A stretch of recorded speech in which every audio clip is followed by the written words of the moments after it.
செய்தாலும் பொறுத்தருளும் செல்வக்குமரன்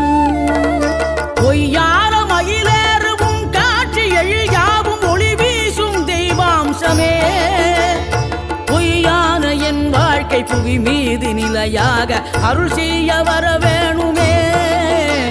நீ அருள் செய்ய வர வேணுமே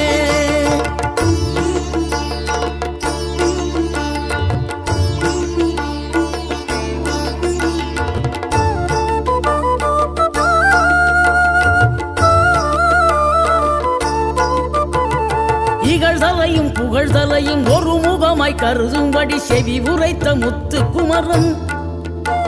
நீ வறுமையையும் வளமையையும் சமநிலையை உணரும்படி மதி கொடு